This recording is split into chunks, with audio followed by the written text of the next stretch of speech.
The Little Shepherd of Kingdom Come by John Fox Jr., Chapter 1, Part 2.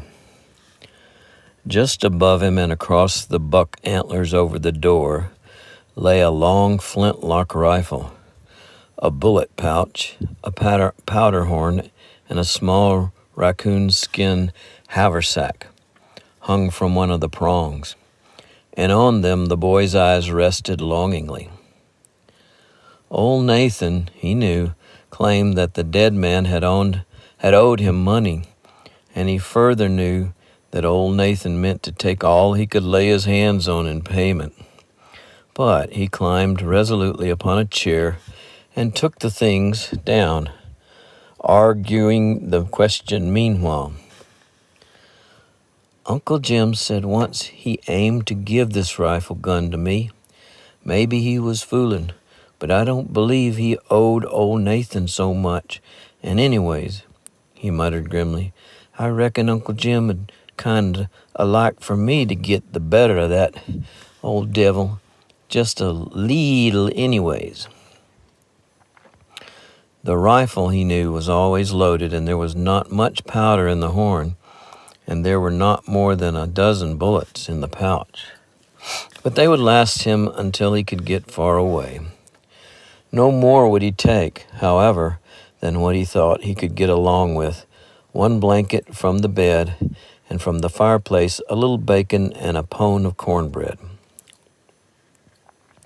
And I know Aunt Jane wouldn't have cared about these little fixin's, for I have to have 'em, and I know I've earned 'em anyways.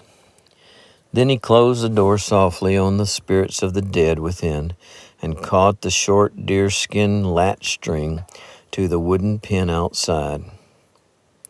With his Barlow knife, he swiftly stripped a bark string from a pawpaw bush nearby, folded and tied his blanket, and was swinging the little pack to his shoulder when the tinkle of a cowbell came through the bushes close at hand. Old Nance, lean and pied, was coming home.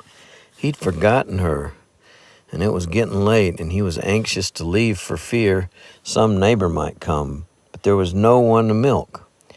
And when she drew near with a low moo, he saw that her udders were full and dripping.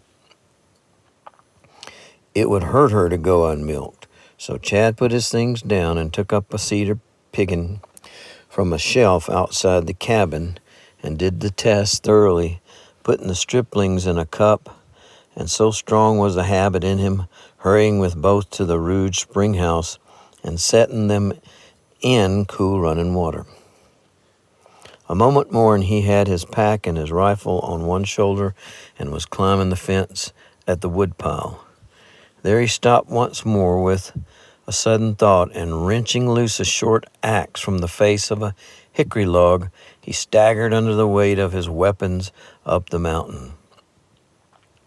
The sun was yet an hour high, and on the spur he leaned his rifle against the big poplar and set to work with his axe on a sapling close by, talking frankly now to the God who made him.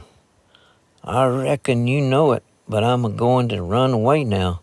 I ain't got no daddy and no mommy, and I ain't never had none as I knows, but Aunt Jane here, she's been just like a mother to me, and I'm a-doing for her just of what I wish you'd have somebody do for my mother if you know where she's a-layin'. 8 round sticks he cut swiftly, 4 long and 4 short, and with these he built a low pen, as is the custom of the mountaineers, close about the fresh mound, and, borrowing a board or two from each of the other mounds, covered the grave from the rain.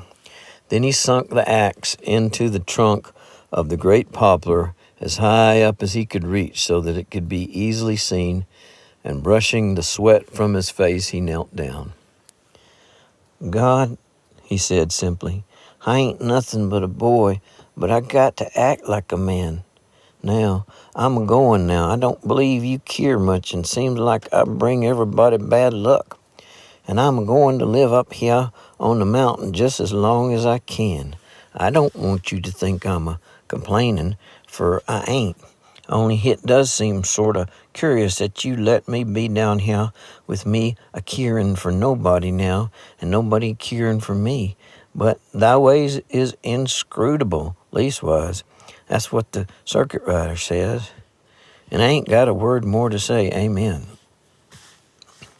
Chad rose then, and Jack, who had sat perfectly still with his head cocked to one side and his ears straight forward in wonder over this strange proceeding, sprang into the air when Chad picked up his gun and, with a joyful bark, circled a clump of bushes and sped back, leaping as high as the little fellow's head and trying to lick his face, for Jack, too, was a rover. The sun was low when the two waifs turned their backs upon it, and the blue shadows in the valley and ravine were darkening fast. Down the spur they went swiftly, across the river and up the slope of Pine Mountain. As they climbed, Chad heard the last faint sound of a cowbell far below him, and he stopped short, with a lump in his throat that hurt. Soon darkness fell, and on the very top the boy made a fire with his flint and steel, cooked a little bacon, warmed his corn pone, and munched them, and, wrapping his blanket round him and letting Jack curl into the hollow of his legs and stomach, turned his face to the kindly stars and went to sleep. End of chapter 1.